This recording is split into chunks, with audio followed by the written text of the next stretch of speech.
Chasing Inside Straits by Matthew McGuirk.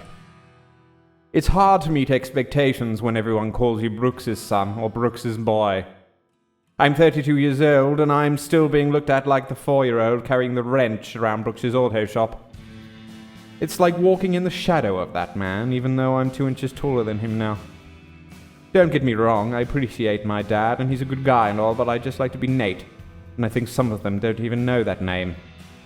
Half the time my dad introduces me as his boy and the person looks for the second part of the phrase, my first name, and it doesn't come.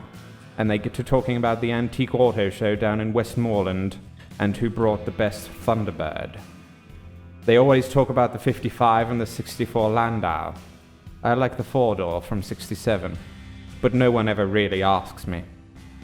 The conversation seemed to skip from 3rd to 5th, and I was the missing gear. My mum running off before I knew her was tough, but I guess I don't know the whole story. My dad and I really don't talk about that, but I think that lack of a mum and dad that put in a whole lot of hours gave me some freedom I sort of exploited. I'm not going to talk much about the stuff he's ashamed of, because I'm sure word gets around without my help.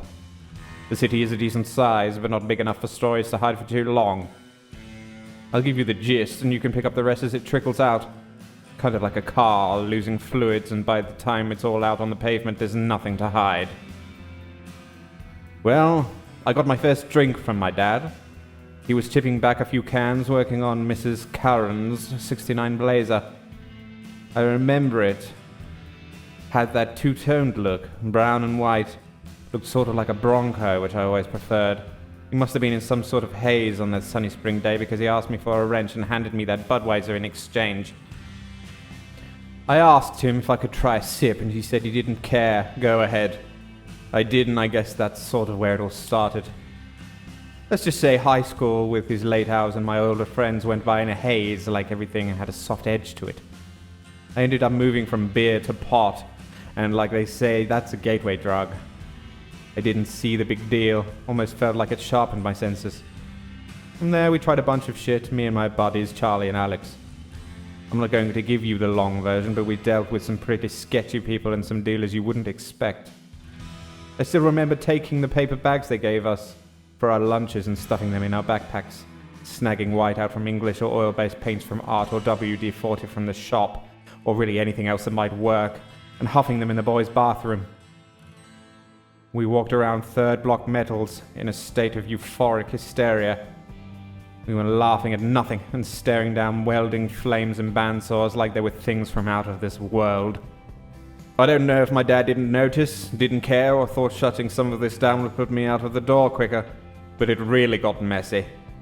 People do stupid shit when they're high, and that's what happened to Charlie. As a reminder, don't drive when you're high. He did, and that was it. I don't want to linger too long, but when I heard about it, I imagined myself, because I'd done the same thing countless times. When the police reached the scene, he'd leaked as much blood as the car had fluids, and the whole thing went up in flames along the banks of the Connecticut. I could image the flames painted on that blue canvas, a portrait of chaos and destruction in those flames, and a picture of what could happen to us. I went to the funeral, and it was an empty casket and a closed casket, and I think that's where this party should stop. The habits aren't under control, but I've made peace with them at this point. I look at myself in the mirror and I see hollow eyes, grease-streaked hair, and at times I even think my skin looks a little yellow. When I'm in between sticks and unwrapping the exercise band from my arm, I imagine myself as some sort of Simpsons junkie and get a chuckle out of that. What I really want is some sort of luck in my life. I've had enough bad with my mum walking out, my dad being overworked, and a friend that died sophomore year. I need to hit that long shot at some point. I have no luck with girls, they are up and down, and none seem to stay in my life long enough to make an impact. I guess I'm picking ones like my mum. I think that was something Freud always talked about with psychology. I wonder how often it held true, like it did for me. I'll give you a few examples, but most of them are a blur of flesh, alcohol, and emptied syringes, and end with me smoking a cigarette on the porch of my apartment building alone the next morning. Things are all right, though. My dad pays me enough. and I can even scratch together some cash to play cards with a handful of interesting guys. We mostly play Friday nights at the shop, and I try not to bring more than $50. Most of my extra money is off teenagers I bought cheap beer for. This guy Mike normally cleans up and I have some fun with the game, but who really likes to lose all the time? Like I said, I'm always feeling like I'm on a long shot. Mike's brother Matt was talking about odds, and a lot of the stuff those two guys said stuck with me. Most of the nights we're tipping back a few too many beers, but they can rattle off these statistics like nothing. Half the time I don't know if they're making them up or if they're actually true. I tell myself I'll look it up on my phone later, but never get to that. Matt said one time when I followed that inside straight draw from the flop to the river that I'd have a 16% chance of catching it. I thought that means a little less than 1 in 5. I'm going to catch, not great odds, but what are you going to do? I'd held a 5 and 6 of diamonds and a 4, 8, 9, hit the flop. I was just waiting on that 7, lucky number 7. I was sure it would hit on the turn or river, and I'd bet most of my stack on that. I'd followed Mike's beat, about a quarter of my chips on the flop. The turn came out with a king, which was no use to me, and he bet again. I called and was down to my last chip, but it was a $5 one. The river hit with a jack, and I knew my hand was no good.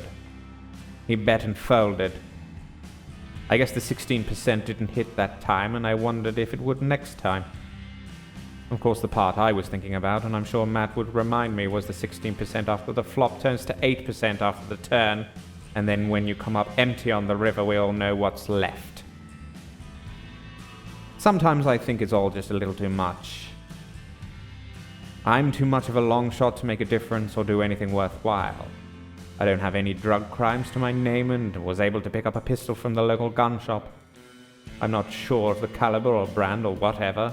That stuff really doesn't matter. I know that I bought it with the intent of using it once. I remember holding that barrel between my lips, cold steel against my teeth, and waiting for everything to just slide away.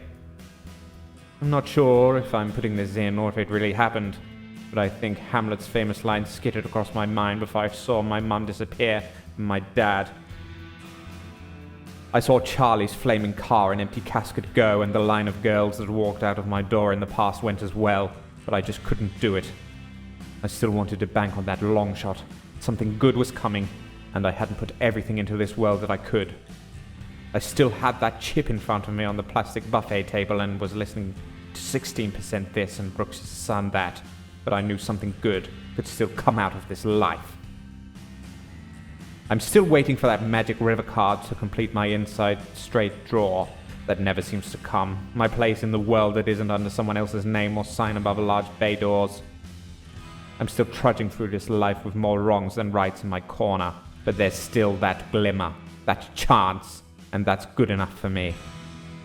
I need to keep playing and throwing my chips in the middle until I hit it big or go broke, I guess. Chasing Inside Straits by Matt McGuirk.